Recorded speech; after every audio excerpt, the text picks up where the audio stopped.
से एक बड़ी खबर आई है।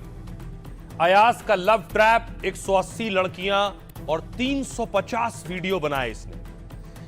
अयाज को गिरफ्तार किया गया है। मोहम्मद अयाज, 19 साल उम्र है इसकी। अगली तस्वीर दिखाऊं मैं। पुलिस ने इसे अरेस्ट किया है। पुलिस की गिरफ्तारी के बाद यह खुलासा हुआ कि 180 लड़कियों के 350 वीडियो इसने बनाए थे।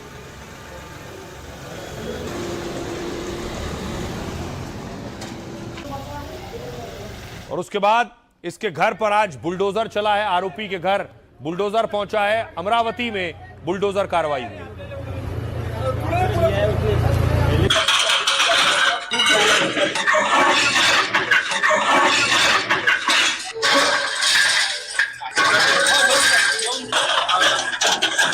ऐसे लोगों को अरेस्ट मत कीजिए, ऐसे लोगों को 20 चौराहे पर इनकाउंटर कीजिए। योगी बाबा आंग में लाइए और एनकाउंटर कीजिए। योगी बाबा आंग में लाइए और एनकाउंटर कीजिए। अमरावती में घिनौनी साजिश रची गई। 180 लड़कियों के 350 अश्लील वीडियो बनाए गए। नाबालिग लड़कियों को परेशान किया गया। अश्लीलता की सारी हदें पार कर दी गई। और इन सारी साजिशों के पीछे एक ही मास्टरमाइंड है, मोहम्मद अयाज। लेकिन अब आरोपियों की खैर नहीं। मोहम्मद अयाज ने जिस तरह लड़कियों को निशाना बनाया, उसी तरह प्रशासन का पीला पंजा भी गरज रहा है। जो मासूम लड़कियों को वीडियो वायरल करने की धमकी दे रहा था, वो अब खुद पुलिस के सामने गिड़गिड़ा रहा है, माफी मांग रहा है। मैसेज साफ है कि कानून किसी भी आरोपी को नहीं बख्शने वाला। परत दर परत सच्चाई सामने आएगी और सभी दोषियों का पूरा हिसाब होगा। अब देखिए क्या एक्शन हुआ और कैसे ये शख्स पकड़ में आया। नाबालिग लड़कियों को शिकार बनाने वालों पर एक्शन जारी है। अमरावती में जिस आरोपी ने मासूम लड़कियों को निशाना बनाया, जबरन नाबालिग लड़कियों को परेशान कर उनके वीडियो बनाए, आज उस मुख्य आरोपी मोहम्मद अयाज के घर बुलडोजर चला। अयाज की मदद करने वाले उसके 3 दोस्तों की भी गिरफ्तारी हुई है। दावा है इन लोगों ने कम से कम 180 लड़कियों को निशाना बनाया और इनके पास लड़कियों के 350 से ज्यादा अश्लील वीडियो। आरोपी मोहम्मद अयाज उर्फ अयान अहमद की उम्र महज 19 साल है। कॉलेज में पढ़ता था और सोशल मीडिया पर बहुत एक्टिव था। लड़कियों को फंसाने के लिए सोशल मीडिया का इस्तेमाल किया। आरोपी इंस्टाग्राम, व्हाट्सएप, स्नैपचैट के जरिए लड़कियों से जुड़ता। नाबालिग लड़कियों से सोशल मीडिया पर बात कर दोस्ती बढ़ाता, फिर उन्हें प्यार के जाल में फंसाकर मिलने के लिए बुलाता। पुणे, मुंबई जैसे शहरों में लड़कियों को बुलाकर अश्लील वीडियो बनाता। अगर लड़कियां विरोध करती तो वीडियो वायरल करने की धमकी देता। मोहम्मद अयाज ने कई अश्लील वीडियो इंटरनेट पर अपलोड किए हैं। इसके बाद पुलिस ने एक्शन लेते हुए इसे गिरफ्तार कर लिया है। पुलिस को शक यह है कि इस केस में बड़ा गिरोह शामिल हो सकता है। ऐसे में जांच के लिए एसआईटी का गठन हुआ, जिसमें 46 सदस्य हैं। स्पेशल इन्वेस्टिगेशन टीम हर एंगल से इस मामले की जांच कर रही है। फिलहाल सभी आरोपी 21 अप्रैल तक पुलिस कस्टडी में हैं। सुनिए जरा एसपी क्या कह रहे हैं। हमारे सामने जो आया है दैट इज़ कि 2 लड़कियों का जो है लैंगिक अत्याचार हुआ है एंड वो रिकॉर्डिंग वगैरह जो है वो सर्कुलेट किया गया था। तो उसी हिसाब से हम कार्रवाई कर रहे हैं। अभी तक जो है 8 विक्टिम्स जो है आइडेंटिफाई हुए हैं। इसके अलावा एक्यूज्ड ने जो है उनके मोबाइल फ़ोन डिवाइसेस में से शायद एक्यूज्ड ने डाटा डिलीट किया होगा, तो हमने मोबाइल फ़ोन सीज़ कर लिया है। फॉरेंसिक एनालिसिस के लिए जो है हम भेजने वाले हैं एंड जो डिलीटेड डाटा अगर किया है तो उसको रिट्रीव करके फिर उसमें से अगर कुछ वीडियोस वगैरह निकलते हैं तो उसी हिसाब से फिर आगे हम इन्वेस्टिगेशन में प्रोसीड करेंगे। अब आइए आपको बताऊं, ये जो लड़का गिरफ्तार हुआ है अयाज, ये है कौन? दावा है और आरोप है कि इसका एमआईएम से भी ताल्लुक है। यह है वो शख्स। अमरावती केस को लेकर सियासी बवाल बढ़ गया है। विपक्षी पार्टियां यह आरोप लगा रही हैं कि मुख्य आरोपी एमआईएम से जुड़ा है। दावा है मोहम्मद अयाज एमआईएम का पदाधिकारी रह चुका है। उसे नियुक्ति पत्र अमरावती एमआईएम शहर अध्यक्ष से मिला था।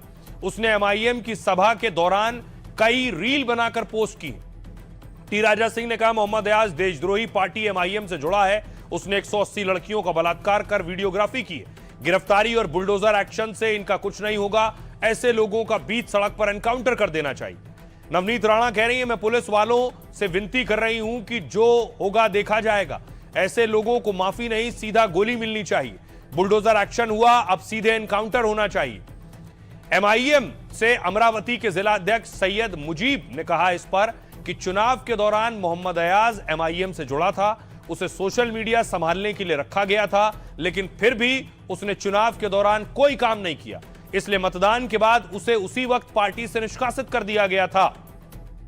सुनिए जरा इस पर सियासतदान क्या कह रहे हैं। पुलिस वालों को भी विनती करूंगी कि देखा जाएगा जो होगा, योगी बाबा आंग में लाइए और एनकाउंटर कीजिए कि इनको भी पता लगे कि यहां पर माफी नहीं, चूकी हुई तो उसको माफी नहीं मिलनी है, सीधा गोली मिलनी है और इनको सबक मिलना चाहिए। ऐसे लोगों को इस देश में रहने का अधिकार नहीं है, इनको उठा के पाकिस्तान भेज देना चाहिए और सिटीजनशिप इस देश की कैंसिल करनी चाहिए, रद्द करनी चाहिए, फिर वो कोई भी पार्टी से हो। और मैं भी लड़कियों को कहती हूं कि आप लोग खुलकर बाहर आइए। आज बुलडोजर चढ़ाएंगे, उनका घर तोड़ेंगे, फिर कोई ना कोई ऑर्गेनाइजेशन आएगा, उनको करोड़ों रुपए देगा, उनका घर बन जाएगा। मोहम्मद नामक व्यक्ति, इसको हर तरह से इसको सपोर्ट मिलेगा, जेल जाएगा, थोड़े दिन के बाद में बाहर आ जाएगा। मैं चाहता हूं कि हमारे महाराष्ट्र के मुख्यमंत्री जी, महाराष्ट्र के हिंदुओं की रक्षा करना आपका कर्तव्य बनता है, तो ऐसे लोगों को अरेस्ट मत कीजिए, ऐसे लोगों को 20 चौराहे पर इनकाउंटर कीजिए। हमारी हिंदू बहन बेटियों के साथ में इस तरह की हरकत करता है, लव जिहाद करता है, जब तक इनको डर नहीं बैठेगा तब तक ऐसे कांड होते रहेंगे। उसका पार्टी से ना वो हमारे पार्टी का कोई पदाधिकारी है ना कोई कार्यकर्ता है, इसलिए एमआईएम पार्टी से उसका कोई दूर दूर तक के कोई संबंध नहीं है। जो लोग तो एमआईएम को आप सुन रहे थे, उनका कहना है हमारा इस शख्स से कोई संबंध नहीं। पर है क्या पवन खेड़ा की गिरफ्तारी होगी? उससे पहले देखिए जरा, असम के सीएम हिमंता बिस्वा शर्मा जगन्नाथ के दर्शन करने के लिए पहुंचे थे।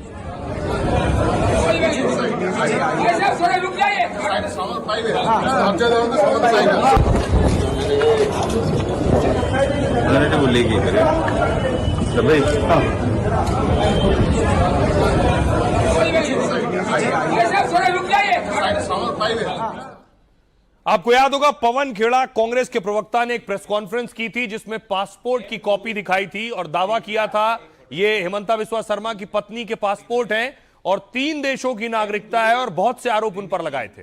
भूया शर्मा, ये दोनों प्रॉपर्टीज हम फिर से दोहराते हैं। इसकी बघेल साहब को भी मैंने दिन में 4 बार आज फोन किया, गौरव भाई को भी मैंने 5-6 बार डिस्टर्ब किया, बंधु जी को मैं सुबह से फोन ही करे जा रहा हूं कि साहब जवाब दिया कि प्रॉपर्टीज हैं या नहीं है। बोले नहीं साहब कोई जवाब नहीं। मामले में पवन खेड़ा को अग्रिम जमानत मिल गई थी, लेकिन अब वो सुप्रीम कोर्ट ने खारिज कर दी। पवन खेड़ा के घर इससे पहले पुलिस ने रेड भी की, असम पुलिस और दिल्ली पुलिस पहुंची थी। क्या पवन खेड़ा की फिर से गिरफ्तारी होगी? सवाल ये है। असम के मुख्यमंत्री हिमंता बिस्वा शर्मा की धर्मपत्नी के पास 3 पासपोर्ट है। पवन खेड़ा को मैं पवन पेड़ा बना दूंगा, पवन खेड़ा को मैं पवन पेड़ा बना दूंगा। आरोपों का जाल और जुबानी वार अब कांग्रेस नेता को भी भारी पड़ रहा है। हिमंता की पत्नी पर आरोप लगाकर पवन खेड़ा ऐसा फंसे कि गिरफ्तारी की तलवार फिर लटकने लगी। हफ्ते भर पहले पवन खेड़ा ने तेलंगाना जाकर अदालत से राहत ली थी, लेकिन सुप्रीम कोर्ट ने कांग्रेस नेता को बड़ा झटका दे दिया है और उनकी जमानत राहत रोक दी है। तो क्या असम पुलिस फिर पवन खेड़ा को गिरफ्तार करने आएगी और नतीजों से पहले पवन खेड़ा को सलाखों तक पहुंचा देगी? अब देखिए जरा, ये मामला सुप्रीम कोर्ट पहुंच गया। सुप्रीम कोर्ट असम सरकार गई कि हिमंता बिस्वा शर्मा की पवन खेड़ा को जो जमानत दी गई है वो खारिज की जाए। देखिए सुप्रीम कोर्ट में क्या हुआ। राहुल गांधी के करीबी बड़े नेता पवन खेड़ा को एक झटका लगा है। सुप्रीम कोर्ट ने उनकी अंतरिम जमानत उन्हें देने के आदेश पर रोक लगा दी। वो अंतरिम जमानत उन्हें तेलंगाना की कोर्ट ने दी थी। मतलब पवन खेड़ा की को गिरफ्तारी से जो संरक्षण मिला था वो खत्म हो गया है। यानी अब असम पुलिस चाहे तो पवन खेड़ा को गिरफ्तार कर सकती है। पवन खेड़ा पर मुसीबतों की शुरुआत 10 दिन पहले उनके बयान से हुई। खेड़ा ने असम की मुख्यमंत्री की पत्नी पर फर्जी पासपोर्ट के आरोप लगाए। इसके बाद असम पुलिस की टीम पवन खेड़ा को गिरफ्तार करने दिल्ली पहुंची। असम पुलिस ने छापेमारी की तो पवन खेड़ा अपने घर पर नहीं मिले। इस बीच पवन खेड़ा ने राहत के लिए तेलंगाना हाईकोर्ट का रुख किया। तेलंगाना हाईकोर्ट ने खेड़ा को 1 हफ्ते की अग्रिम जमानत दे दी थी। असम सरकार ने इसे चुनौती देते हुए सुप्रीम कोर्ट में याचिका लगाई। सॉलिसिटर जनरल तुषार मेहता ने असम सरकार का पक्ष रखा। और कहा इस केस में तेलंगाना हाईकोर्ट का कोई अधिकार क्षेत्र नहीं बनता। एफआईआर असम में हुई है तो आरोपी असम क्यों नहीं जा सकते हैं? आरोपी का कहना है कि हैदराबाद में उनकी पत्नी का घर है, जबकि साक्ष्यों के मुताबिक वो खुद दिल्ली में ही रहते हैं। तो किसी तीसरे राज्य में याचिका दाखिल करना कानून का दुरुपयोग है। ऐसे तो कोई भी व्यक्ति पूरे देश में प्रॉपर्टी खरीद सकता है और जहां से चाहे अग्रिम जमानत की मांग कर सकता है। सुप्रीम कोर्ट ने कहा हम तेलंगाना हाईकोर्ट के फैसले से हैरान हैं। पवन खेड़ा को दी गई अग्रिम जमानत पर रोक लगाते हैं। खेड़ा ने अग्रिम जमानत को बढ़ाने के लिए भी एक याचिका लगाई।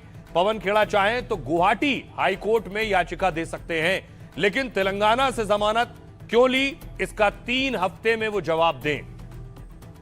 सुनिए जरा क्या कुछ कह रहे हैं असम के सीएम और कांग्रेस के नेता प्रमोद तिवारी।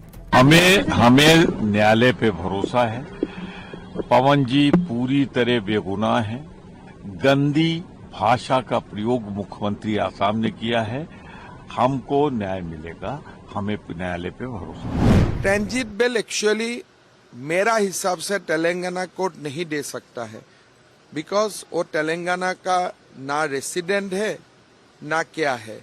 जो भी है असम गवर्नमेंट ने इसको सुप्रीम कोर्ट तक लेके गया, सुप्रीम कोर्ट ने स्टे किया है, कानून अपना रास्ता लेगा। मेरा वाइफ और मेरा पासपोर्ट में जनताओं का सामने, आप लोगों का सामने रख दूंगा। क्या राहुल गांधी अपना पासपोर्ट हमारा सामने रखेगा? राहुल गांधी को हर सलन ये बात बोलने का पहले याद रखना चाहिए कि वो भगवान नहीं है। मैं तो एक बात में बोला कि मेरा पास और मेरा परिवार का पास कोई गोल्डन वीसा नहीं है, सीधा बात। लेकिन उनका पासपोर्ट हम देखें तब मुझे मालूम पड़ेगा वो कहां कहां गया है। अब आइए आपको बताऊं कि आखिर पवन खेड़ा ने क्या कहा था, कौन से आरोप उनके गलत हैं, ये बीजेपी का कहना था। असम चुनाव से पहले कांग्रेस नेता पवन खेड़ा ने बड़े आरोप लगाए। प्रेस कॉन्फ्रेंस कर हेमंता की पत्नी पर फर्जी पासपोर्ट का आरोप लगाया। कहा सीएम की पत्नी कैसे 52,000 करोड़ की कंपनी की मालकिन बन गई। हेमंता की पत्नी के नाम दुबई में अघोषित आलीशान संपत्तियां हैं। पवन खेड़ा ने कॉन्फ्रेंस करते हुए हेमंता की पत्नी के 3 पासपोर्ट भी दिखाए और कहा कि उनके पास मिस्र, एंटीगुआ और यूएई के पासपोर्ट हैं। असम के सीएम हेमंता ने कांग्रेस का प्रोपेगेंडा बताते हुए खामियां गिनाई। कहा पत्नी का नाम रिकॉर्ड में शर्मा है, जबकि फर्जी दस्तावेज में शर्मा है। कांग्रेस के दस्तावेज में फोटो बायोमेट्रिक वाली नहीं, सामान्य है। यूएई के पासपोर्ट में जन्मतिथि में पहले साल लिखा जाता है, लेकिन कांग्रेस ने जो दस्तावेज दिखाए हैं उसमें जन्मतिथि दूसरे फॉर्मेट में। कांग्रेस ने मिस्र की नागरिकता का दावा किया, लेकिन पासपोर्ट में कोड गलत है। एंटीगुआ वाले पासपोर्ट में प्रिंटेड एक्सपायरी डेट और कोड की डेट में अंतर है। साफ है कि कांग्रेस ने फर्जी और डिजिटल छेड़छाड़ कर पासपोर्ट दस्तावेज बनाए, यह दावा किया गया। और हेमंता की पत्नी रिंकी भुइया शर्मा ने पवन खेड़ा के खिलाफ एफआईआर दर्ज कराई। पवन खेड़ा पर मानहानि, जालसाजी, धोखाधड़ी जैसे 14 केस दर्ज कराए गए। तभी से पवन खेड़ा पुलिस की रडार पर हैं और गिरफ्तारी की तलवार लटक रही है। सुनिए जरा पवन खेड़ा क्या कह रहे हैं और हेमंता बिस्वा शर्मा कि असम के मुख्यमंत्री हेमंता बिस्वा शर्मा की धर्मपत्नी रिंकी भुइया शर्मा के पास 1 नहीं, 2 नहीं, 3 पासपोर्ट हैं। तीनों पासपोर्ट लिविंग पासपोर्ट्स हैं, एक्सपायर नहीं हुए हैं। भारत के कानून के हिसाब से आप ड्यूअल सिटीजनशिप यानी कि दोहरी नागरिकता नहीं रख सकते। हम ये जानना चाहते हैं कि क्या रिंकी भुइया शर्मा भारत का पासपोर्ट भी रखती हैं? राहुल गांधी भी पागल है, ये पवन खेड़ा उससे भी ज्यादा पागल है। लीगल एक्शन तो चलेगा ही, लेकिन और एक एक्शन में लेने जा रहा हूँ, बाद में बताऊंगा। पवन खेड़ा को मैं पवन पेड़ा बना। अरे कहाँ असम पुलिस को नहीं जानते, पताल से भी उखड़ के ले आएगा। कहाँ मिलेगा ये पवन खेड़ा? असम लसित बरफुकन का देश है, कौन सा ये पवन खेड़ा है? पताल में भी लुकेगा तो हम उठा के लेके आएगा। और आइए अब आपको लिए चलता हूं जंग के मैदान में क्या हो रहा है। खबर यह है कि ट्रंप जिनपिंग में क्या बात बन गई है, लेकिन उससे पहले आपको दिखाता हूं कुछ तस्वीरें जो हृदय विदारक हैं, दिल को हिला देने वाली हैं। यह तस्वीर आप देख रहे हैं, कूड़े का ट्रक है, गार्बेज ट्रक। इजराइल की सेना ने रोका इसे और उसके बाद देखिए नीचे से फिलिस्तीनी 70 लोग निकले, कूड़े के ट्रक में भरकर जा रहे थे। गाजा में जो हालात हैं उस हालात से बचकर इजराइल में दाखिल होने की कोशिश में थे और कूड़े के ट्रक से 70 लोग निकले।